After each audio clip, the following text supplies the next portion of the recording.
Hello guys, आपका मेरे YouTube channel Hindi साहित्य संगम में पुनः एक बार स्वागत है। आज हम बुकलेट ई सीरीज जो है उसका लास्ट क्लास है, हम लोग इसको आज समाप्त कर लेंगे, क्योंकि पहले क्लास में हम लोग पढ़ चुके हैं 26 से लेकर 50 तक के प्रश्न, ठीक।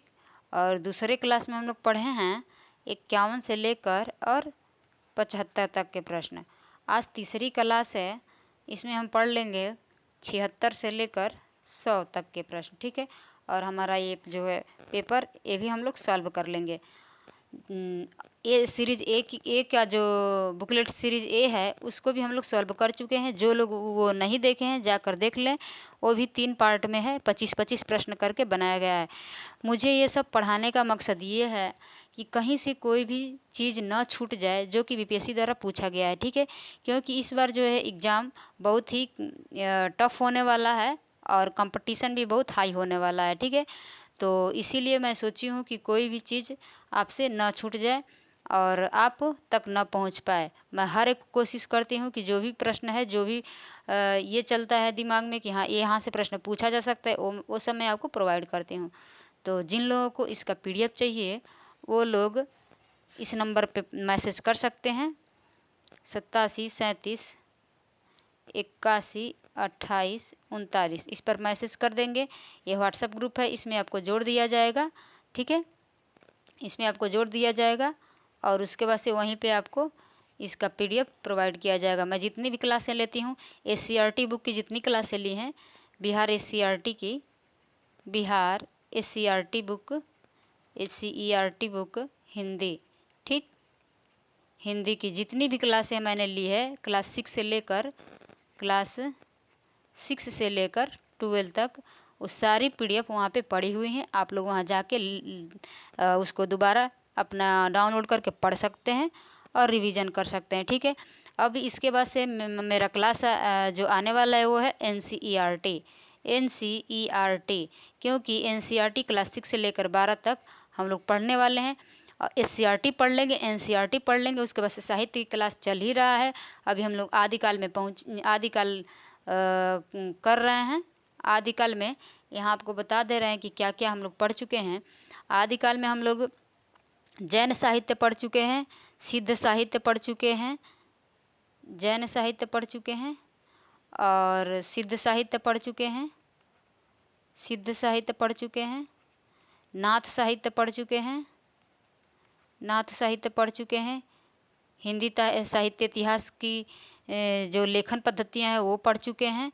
और अभी हम लोग पढ़ने वाले हैं लौकिक साहित्य और रासो साहित्य। यही 2 चीज़ हमको बचा है, लौकिक साहित्य और रासो साहित्य, ठीक। ये दोनों जब हम चैप्टर पढ़ लेंगे तो मेरा आदिकाल जो है समाप्त हो जाएगा, ठीक है। उसके बाद से हम लोग चलेंगे भक्ति काल पर, ठीक है। मैं एक सीरियल वाइज पढ़ाने की कोशिश कर रही हूँ। ये नहीं कि थोड़ा सा आदिकाल से पढ़ लिया, थोड़ा भक्ति काल से पढ़ लिया, फिर थोड़ा रीतिकाल से, थोड़ा आधुनिक काल से, ऐसे नहीं। हम लोग सीरियल वाइज में चलेंगे। आदिकाल समाप्त होगा, फिर भक्ति काल पढ़ेंगे, भक्ति काल के बाद रीतिकाल पढ़ेंगे, रीतिकाल के बाद आधुनिक काल पढ़ेंगे। आधुनिक काल में कई सारे पार्ट हैं, भारतेंदु युग है, द्विवेदी युग है, छायावाद, प्रगतिवाद, प्रयोगवाद, नई कविता, समकालीन कविता, इन सबको हम लोग एक सीरीज वाइज से पढ़ेंगे, ठीक है। तो चलिए स्टार्ट करते हैं आज का पहला प्रश्न। हम लोग इसमें पढ़ने वाले हैं 76 क्वेश्चन नंबर से, ठीक है। 76 नंबर से पढ़ने वाले हैं। ये प्रश्न आप लोगों को पता ही होगा कि जो बीपीएससी द्वारा एग्ज़ाम लिया गया था, कंपलसरी सब्जेक्ट था जो सबके लिए, वही प्रश्न हम आप लोगों को सॉल्व करवा रहे हैं। 65 तक हम लोग पढ़ चुके हैं, अब 67 से पढ़ेंगे। चलिए देखते हैं 67 नंबर क्या कर रहा है। 67 नंबर प्रश्न है, कमला बहुत विद्वान है, इसका सही इसमें से कौन सा वाक्य सही है उसको चुनना है। कमला बहुत विद्वान है, कमला विद्वान है बहुत, कमला विदुषी है बहुत, कमला बहुत विदुषी है, उपयुक्त में से एक से अधिक, उपयुक्त में से कोई नहीं। यहाँ आपका उत्तर हो जाएगा ऑप्शन सी, ठीक। कमला बहुत विदुषी है, विदुषी का अर्थ ही होता है विद्वान, ठीक है। वे कहाँ जाना है, 77 नंबर प्रश्न को देखते हैं। वे कहाँ जाना है, वो कहाँ जाना है, उन्हें कहाँ जाना है, उन्हें कहाँ जाना है, उपयुक्त में से एक से अधिक, उपयुक्त में से कोई नहीं। यहाँ आपका उत्तर हो जाएगा ऑप्शन सी, उन्हें कहाँ जाना है। बढ़ते हैं अगले प्रश्न की तरफ। प्रश्न नंबर 78, प्रश्न नंबर 78 है, मुझे फल आम का अच्छा लगता है। यहाँ उत्तर में दिया है ऑप्शन में, मुझे आम अच्छा लगता है, मुझे अच्छा लगता आम है, मुझे आम का फल अच्छा लगता है, मुझे उपयुक्त में से एक से अधिक, उपयुक्त में से कोई नहीं। तो यहाँ आपका उत्तर हो जाएगा मुझे आम अच्छा लगता है। Option A is right answer. बढ़ते हैं अगले प्रश्न की तरफ। प्रश्न नंबर 79, पहले इसका निर्देश पढ़ते हैं। निर्देश में दिया है प्रश्न संख्या 79 से लेकर 82 तक निम्नलिखित तत्सम शब्दों के लिए 5 विकल्प ए बी सी डी और ई दिए गए हैं। इनमें से सर्वाधिक उपयुक्त विकल्प चुनकर उत्तर पत्रक में चिन्हित कीजिए। ध्यान रखिए, जो चीज़ पूछ रहा है उसको अंडरलाइन कर लीजिए। यहाँ तत्सम शब्द पूछ रहा है, तत्सम शब्द पूछ नहीं रहा है, तत्सम शब्द दिया है और उसका तद्भव पूछ रहा है। ठीक है, यहाँ लिखा है कि तत्सम शब्दों के लिए 5 विकल्प है। ठीक है, तो चलिए देखते हैं प्रश्न क्या है। 79 नंबर, चुल्ली। चुल्ली का क्या होगा? चूल्हा, चौकी, चोंच। उपयुक्त में से एक से अधिक, उपयुक्त में से कोई नहीं। तो यहाँ आपका उत्तर क्या हो जाएगा? यहाँ उत्तर होगा चूल्हा। ठीक, चुल्ली का हो जाएगा चूल्हा। अगले प्रश्न की तरफ बढ़ते हैं। प्रश्न नंबर 80। प्रश्न नंबर 80 में पूछा है सूची। सूची को क्या कहते हैं? सूची का तद्भव क्या होगा? सत्तू, सलाई, सुई। उपयुक्त में से एक से अधिक, उपयुक्त में से कोई नहीं। यहाँ आपका उत्तर हो जाएगा सूची का उत्तर होता है, सूची का तद्भव होता है सुई। ठीक, 81 नंबर प्रश्न को देखते हैं। 81 नंबर प्रश्न है काष्ठ। काष्ठ का तद्भव क्या होगा?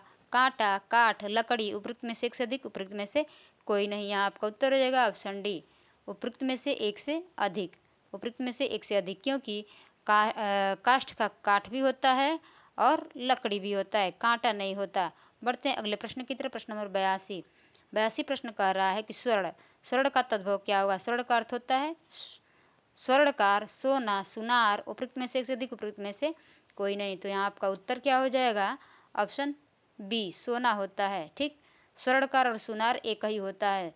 सोने का काम करने वाला, सोना बनाने वाला, सोने का काम करने वाला स्वर्णकार होता है।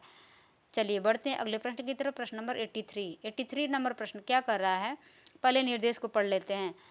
निर्देश में दिया है 83 से 86 तक निम्नलिखित अशुद्ध शब्दों के लिए 5-5 विकल्प दिए गए हैं। ये शब्द अशुद्ध है ऊपर, इनमें से शुद्ध शब्दों को चुनकर उत्तर पत्रक में चिन्हित कीजिए। तो चलिए देखते हैं। 83 नंबर, सन्यासी को कैसे लिखेंगे? सन्यासी, सन्यासी, सन्यासी। इसमें आपका उत्तर हो जाएगा ऑप्शन बी। ठीक है, ऑप्शन बी, क्योंकि सन्यासी ऐसे लिखा जाता है, ये जो है वो रॉन्ग है। ठीक है, बढ़ते हैं अगले प्रश्न की तरफ। प्रश्न नंबर 84। प्रश्न नंबर 84 में तयाजय दिया है, उसको कैसे लिखेंगे? तो तयाजय को लिखते हैं हम त्याजय को त्याज्य लिखते हैं। ठीक, त्याज्य लिखते हैं। 84 का हो जाएगा आपका उत्तर सी। 85 नंबर प्रश्न देखिए, सुदृढ़ दिया है, इसको सुदृढ़ लिखते हैं। सुदृढ़ सबसे उपयुक्त शब्द है ऑप्शन बी। ठीक है, ऑप्शन बी जो है सुदृढ़ लिखेंगे। अगला प्रश्न देखते हैं 86 नंबर, ज्योत्सना। ये तो कई बार कोई भी एग्जाम हो जरूर इसको उठा कर पटक देता है उसमें। 86 नंबर प्रश्न को देखते हैं, ज्योत्सना को कैसे लिखते हैं? तो ध्यान रखिएगा, दोनों जो है आधा होता है, तो 100 भी होता है आधा। ये गलत है, ये गलत है। ज्योत्सना ए होगा, इसमें तो भी आधा होगा और 100 भी आधा होगा। ठीक है, आपका उत्तर हो जाएगा ए नंबर। अगला प्रश्न देखते हैं 87। 87 में निर्देश दिया है, पढ़ते हैं निर्देश को।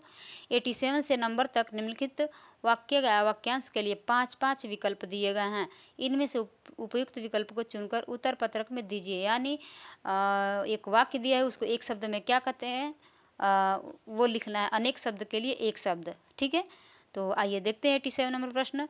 जो सब कुछ जानता है को क्या कहेंगे? सर्वज्ञ, अल्पज्ञ, बहुज्ञ। उपयुक्त में से एक से अधिक, उपयुक्त में से कोई नहीं। तो यहाँ आपका उत्तर क्या हो जाएगा? आपका उत्तर हो जाएगा सर्वज्ञ, सब कुछ जानने वाला सर्वज्ञ।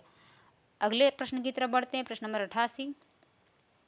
इसमें पूछ रहा है जो वचन से परे हो, अकथनीय, वर्णनातीत, अचिंत्य। उपयुक्त में से एक से अधिक, उपयुक्त में से कोई नहीं। तो यहाँ आपका उत्तर क्या हो जाएगा? यहाँ उत्तर हो जाएगा उपयुक्त में से कोई नहीं। जो वचन से परे हो उसका एक अर्थ में होता है वचनातीत, वचनातीत। ठीक, ये उत्तर हो जाएगा, इसमें से कोई नहीं होगा। बढ़ते हैं अगले प्रश्न की तरफ। प्रश्न नंबर 89। जो भूमि उपजाऊ हो, बंजर, अजर, उर्वर। उपयुक्त में से एक से अधिक, उपयुक्त में से कोई नहीं। तो यहाँ आपका उत्तर क्या हो जाएगा? यहाँ उत्तर हो जाएगा उर्वर। ठीक, बंजर वो होता है जहाँ उपजाऊ नहीं हो और उर्वर वो होता है जो उपजाऊ हो। 89 90 नंबर प्रश्न देखते हैं। 89 90 90 नंबर प्रश्न देखते हैं।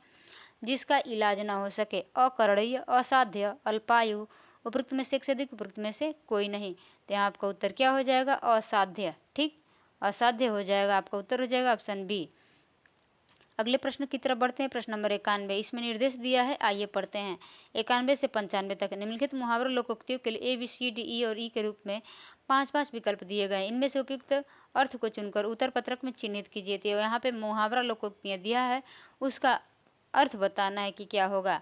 चलिए 91 नंबर प्रश्न देखते हैं। अंगारों पर पैर रखना, खतरनाक कार्य करना, रोष और जलन के मारे कुढ़ना, अत्यंत दुख सहना, उपरोक्त में से एक से अधिक, उपरोक्त में से कोई नहीं। तो यहाँ आपका उत्तर हो जाएगा खतरनाक कार्य करना, अंगारों पर चलना। ठीक है, अगले प्रश्न की तरफ बढ़ते हैं। प्रश्न नंबर 92, आम के आम गुठलियों के दाम, सही मोल भाव करना, एक काम से दूसरा काम हो जाना, अधिक लाभ, उपरोक्त में से एक से अधिक, उपरोक्त में से कोई नहीं। तो यहाँ आपका उत्तर हो जाएगा अधिक लाभ। ठीक, अधिक लाभ, option C is right answer.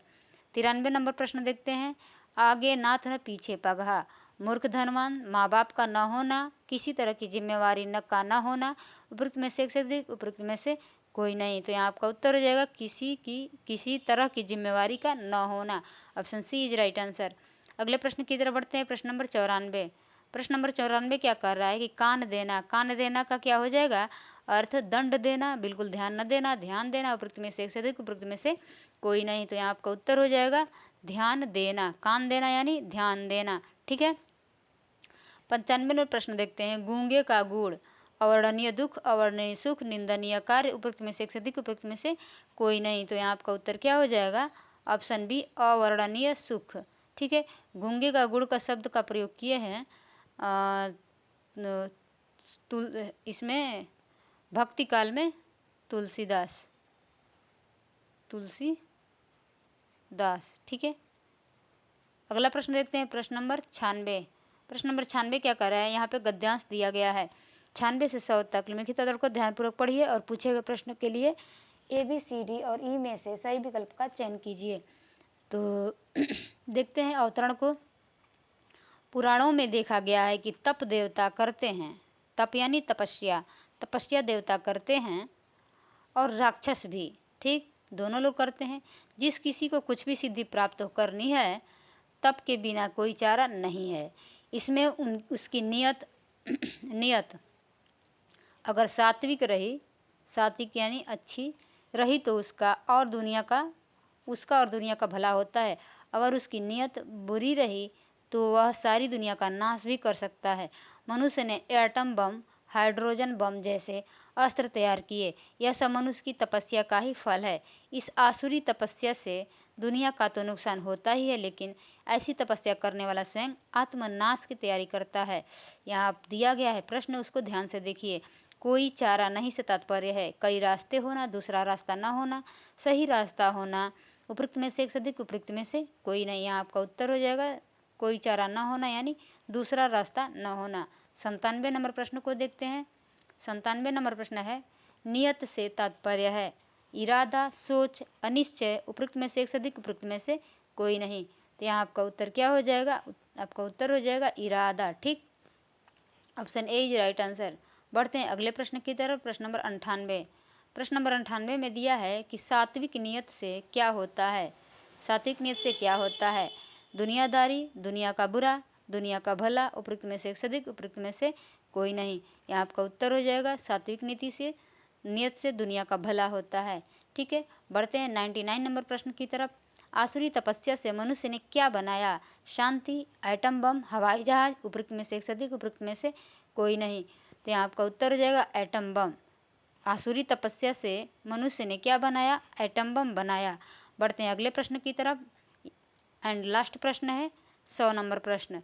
उसमें दिया है उपयुक्त अवतरण का उपयुक्त शीर्षक हो सकता है सिद्धि, तप, एटम बम, उपरोक्त में से एक से अधिक, उपरोक्त में से कोई नहीं। यहाँ आपका उत्तर हो जाएगा तप, option B is right answer. ठीक है, तो ऐसा अब तक हम लोगों ने ये बुकलेट सीरीज ई का जो प्रश्न है 75 प्रश्न हिंदी के हम लोग सॉल्व कर लिए हैं।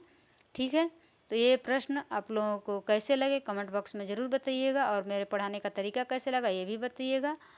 और चलिए तो मिलते हैं नेक्स्ट क्लास में एक और नई क्लास के नई टॉपिक के साथ। तब तक के लिए धन्यवाद।